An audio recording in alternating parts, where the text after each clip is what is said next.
Este relato que voy a hacer sucedió aproximadamente entre 1997 y 1998. Yo soy oriunda de Bahía Blanca, que es una ciudad portuaria en la provincia de Buenos Aires. Bueno, la historia que yo les voy a comentar acontece una de las historias justamente ahí en Villa Ventana con el padre de mi hijo, porque ahí hay dos lugares emblemáticos. Uno es el ex Club Hotel, donde ustedes pueden buscar información sobre ese hotel que se había construido e inaugurado, creo que fue en 1911, y bueno, no tuvo finales felices. La última vez se incendió y ya no se pudo recuperar más nada. Hay muchas historias acerca del ex Club Hotel. Se dice que en un momento fue hogar de remanentes nazis, cuando en realidad sí los hospedaban luego de la Segunda Guerra Mundial, pero fue para poner un estilo así, como los utilizaban como de administradores, digamos, ¿no? Más allá de que supuestamente eran reclusos, en realidad ellos volvieron a nuevo el hotel en su momento. Hay muchas historias interesantes sobre eso.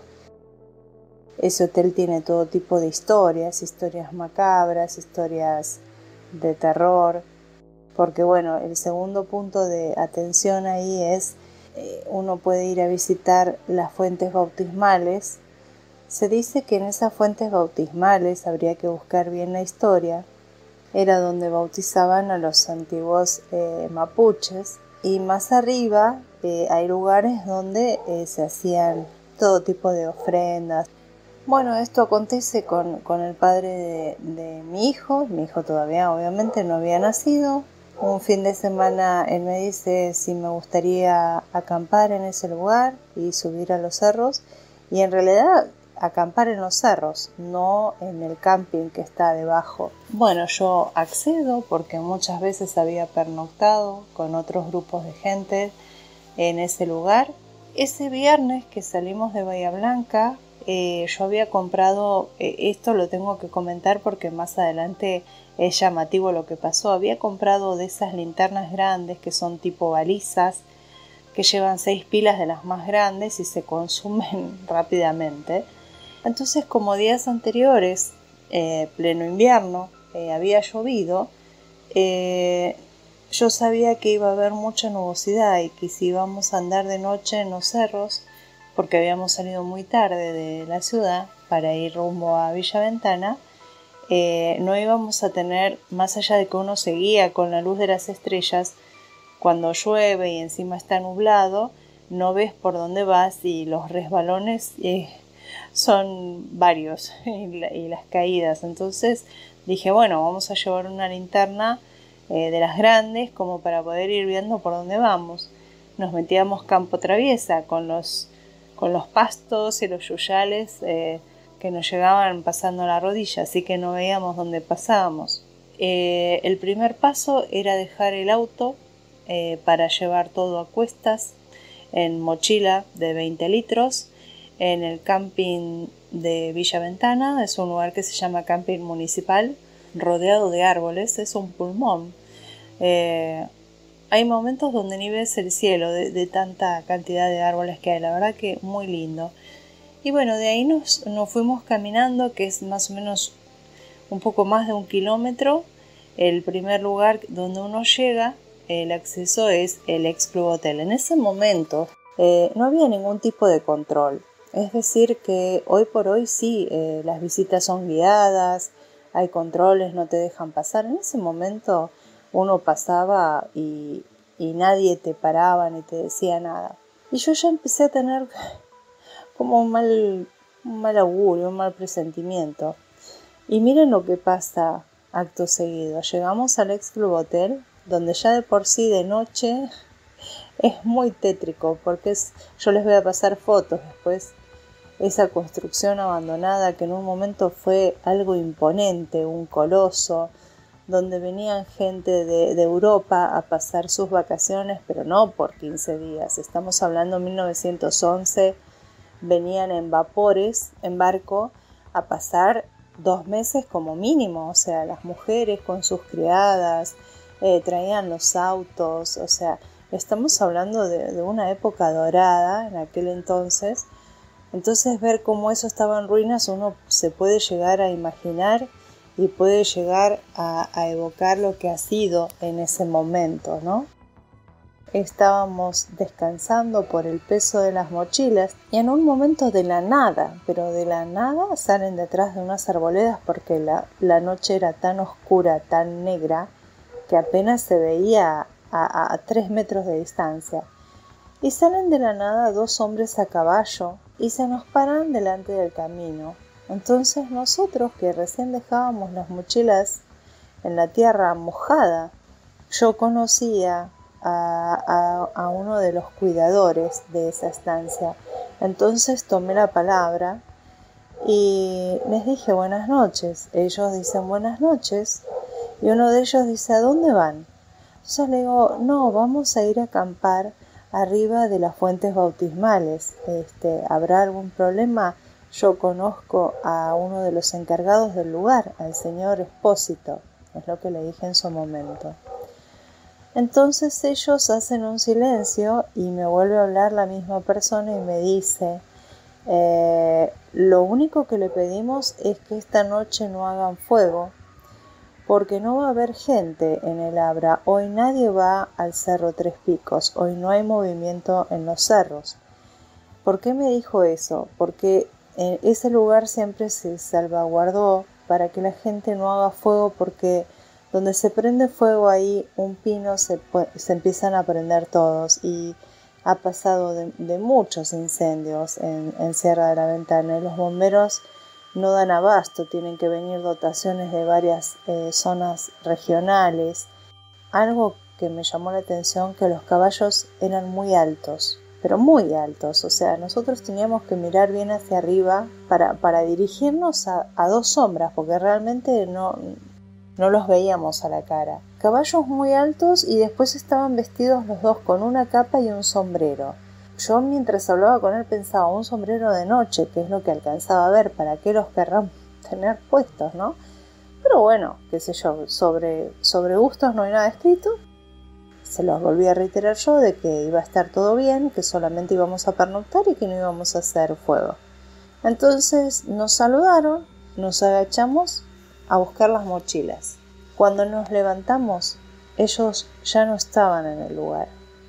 Entonces, yo lo digo hoy y se me ponen los pelos de punta. O sea, es como que fue una aparición realmente. Realmente fue eso, una aparición, porque con el papá de mi hijo nos miramos y le digo, Rubén, ¿qué fue eso?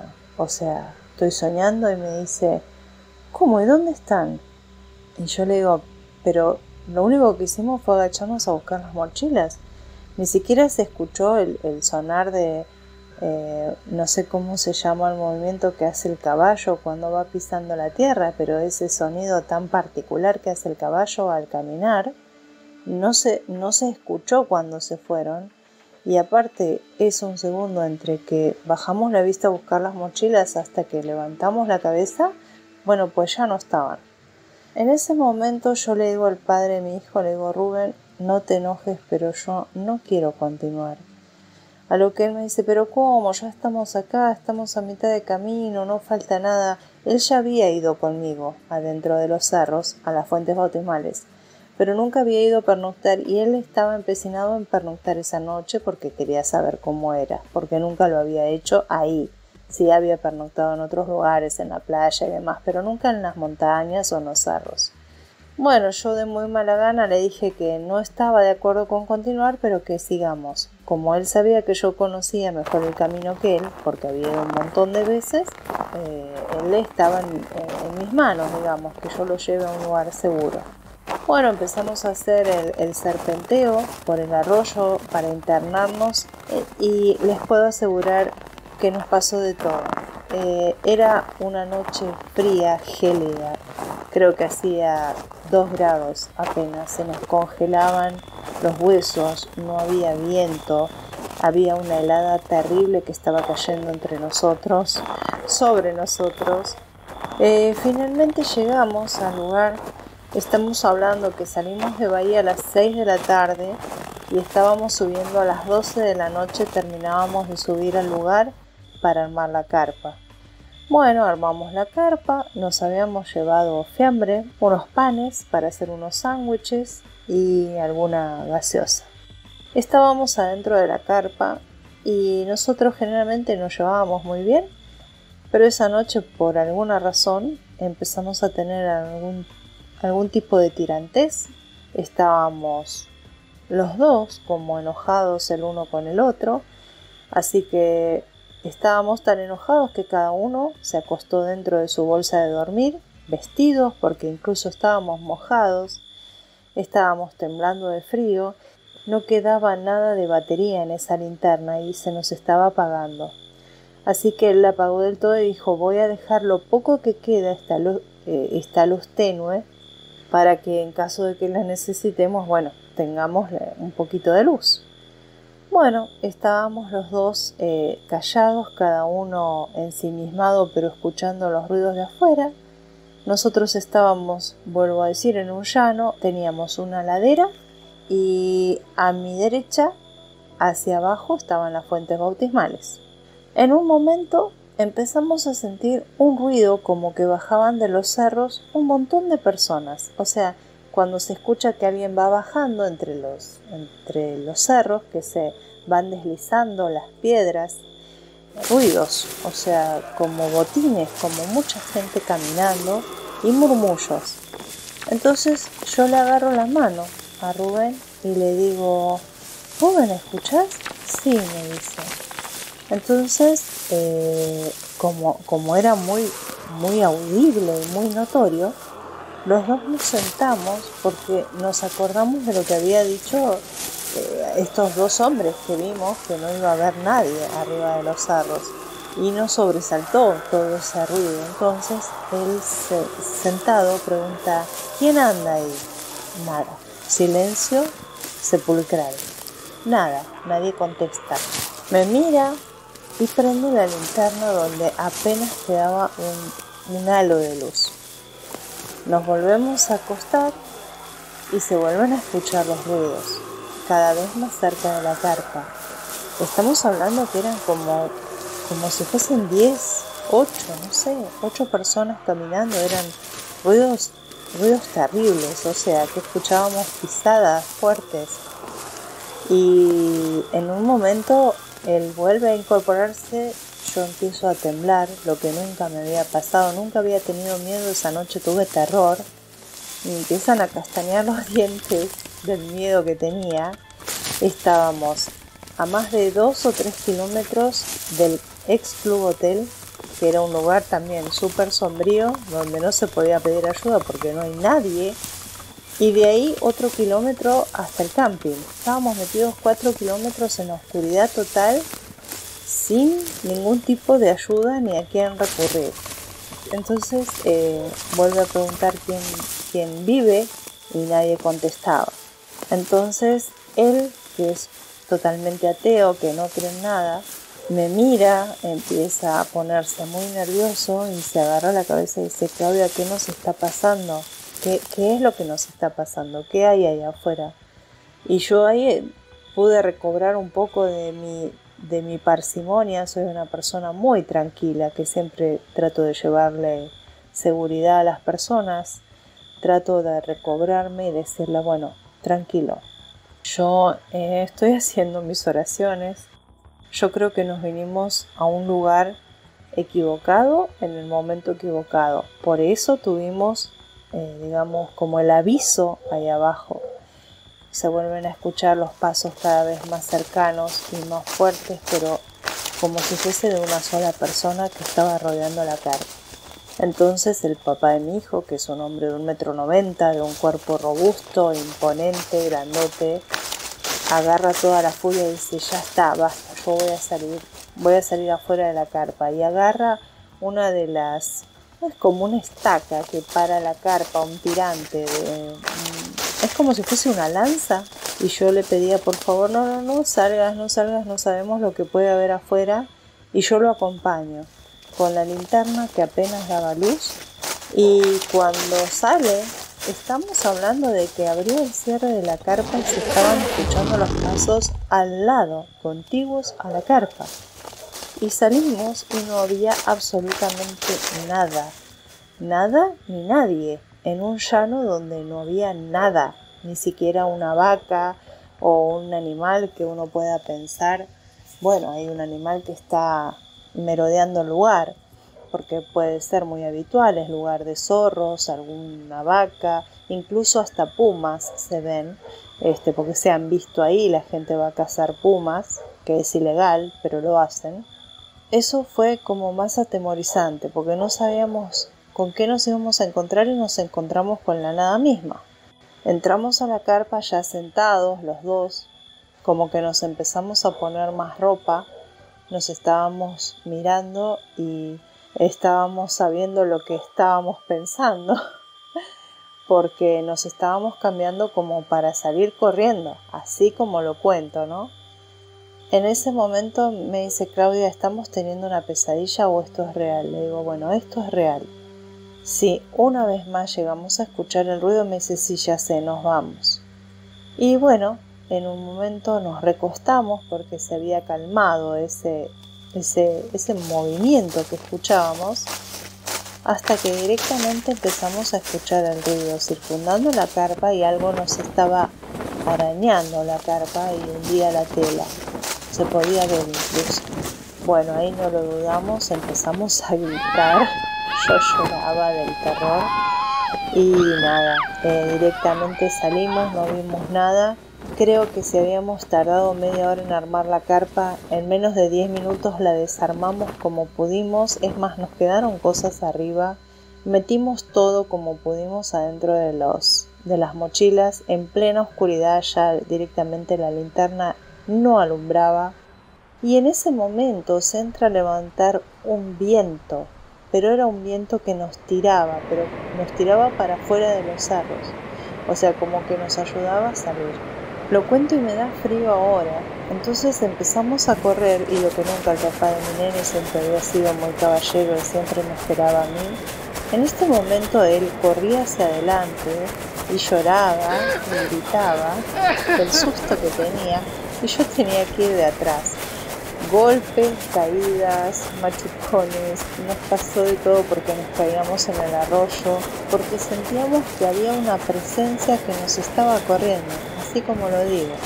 Llegamos a las 3:30 de la mañana al camping, donde no había nadie porque era invierno, pero había un cuidador, que era una persona alta y delgada de muchos años, yo pensaba que tenía como 90, y estaba despierto y afuera, como si nos estuviera esperando. Él también nos había, eso me olvidé de mencionarlo, él también nos había dicho que tengamos cuidado porque íbamos a estar solos arriba. Yo llego tan descompuesta que tuve que ir corriendo a devolver al baño porque estaba muy descompuesta y con mucho dolor de cabeza por todo lo que habíamos corrido sin cesar, sin parar. No paramos nunca de correr esos kilómetros con las mochilas a cuestas cayéndonos, nos pasó de todo. Y el papá de mi nene, que es una persona tan escéptica que no cree en nada, Rubén, se lo cuenta a este hombre. Entonces yo cuando salgo del baño escucho que le estaba contando esto. Y nos dice el hombre, ustedes no tendrían que haber ingresado esta noche. Estas cosas de vez en cuando pasan en este lugar, pero ahora hacía rato que no pasaba. Dice, yo les sugiero que se vayan, ni siquiera se queden esta noche acá en el camping. Si la quieren pasar bien, váyanse. Nos miramos, ni lo pensamos. Esa noche de hecho era mi cumpleaños, era 1 de julio porque ya era 3:30 de la madrugada, ya era 1 de julio, así que nos subimos al auto, a un Fiat Brio que yo tenía, color blanco, que es como el Fiat Espacio, y sin pensarlo salimos de ese lugar, de Villa Ventana. En un momento el auto deja de andar, así como lo digo, se para en la ruta en el medio de la noche y deja de funcionar. Es como que se le había terminado, no sé, la nafta, la batería. Entonces nosotros miramos para atrás y venía un camión, es zona de muchos camiones, así que tuvimos que bajarnos con el auto que estaba totalmente muerto, sin luces, a correr el auto a toda velocidad abajo de la banquina porque nos llevaba puestos los camiones. Entonces el papá de mi nene tiene la lucidez de decir: Claudia, lo vamos a llevar más abajo aún, bien cerca de los cercos del campo, porque no sea cosa que desbarranque un camión y estamos nosotros ahí, nos llevan puestos. Llevamos el auto bien hasta abajo y estábamos tan cansados con tanto frío, para esto ya eran como las 4:30 de la mañana en invierno. Ya estábamos dentro del auto, cerramos el auto por dentro con las trabas y estábamos temblando los dos de frío, nos tapamos como pudimos con ropa que teníamos. En un momento yo estaba castañando los dientes y le digo: Rubén, ¿por qué hace tanto frío? Entonces él levanta la cabeza y empieza a llorar y me mira y me dice: Claudia, mira. Entonces lo digo y se me pone la piel de gallina. Yo levanto la cabeza y vemos que el auto por dentro tenía, así como lo digo literal, como estalactitas de hielo. Resulta que esa noche estaba helando y los dos vidrios estaban abajo con las puertas abiertas. Nosotros las habíamos cerrado por dentro y con traba. Aparte, los vidrios estaban subidos cuando nos acostamos. No habían pasado ni 15 minutos de esto. Las puertas abiertas con los vidrios abajo y el auto helado completamente. Bueno, el papá de mi nene entró en una furia terrible, quería patear todo, estaba hecho una furia y tenía razón, estaba enojado con todo eso, pero ¿qué es lo que nos está pasando? ¿Qué es lo que pasa? Yo le decía que se calme y yo lo único que podía hacer era rezar y pedirle a los espíritus del lugar que si habíamos hecho algo mal o habíamos pisado lugar santo, lo que fuera, que nos perdonen. En un momento vemos que pasan las ambulancias. Nosotros era como que estábamos en un sopor. Ya para esto eran como las 5:00 de la mañana. Pasan las ambulancias, pasan los bomberos, pasa la policía.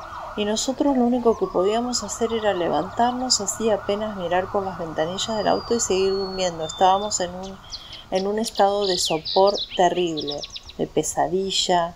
Eran como las 7:30 de la mañana. Y en un momento pasa un Falcon y medio que un hombre en un Falcon, un Ford Falcon, y medio como que amaga a parar. Y él, le comenta que se nos había parado el auto, que habíamos tenido inconvenientes en la ruta y dice: qué suerte que pararon acá, miren lo que pasó atrás de ustedes. Resulta que un auto, eran 3 chicos que de Bahía esa noche iban a Pigüé, se cruzaron de carril y volcaron atrás del auto nuestro. Los 3 chicos fallecieron. Nos quedamos helados y bueno, le pedimos al hombre que si por favor nos daba un empujón en la ruta como para ver si el auto arrancaba. Bueno, dice, pónganlo en segunda y yo lo empujo. Y yo ni bien pongo en contacto la llave, el auto arranca. Me bajo y digo: no puede ser, o sea, ahora arranca. Lo había probado un montón de veces a la madrugada y el auto no arrancaba. Así que el hombre no nos tuvo que ayudar. Ese día no paramos hasta llegar, pasamos Bahía Blanca y nos fuimos a la casa de él en Punta Alta con los padres. Y estaba el padre, que el padre era un ex militar, conocía muchísimas historias.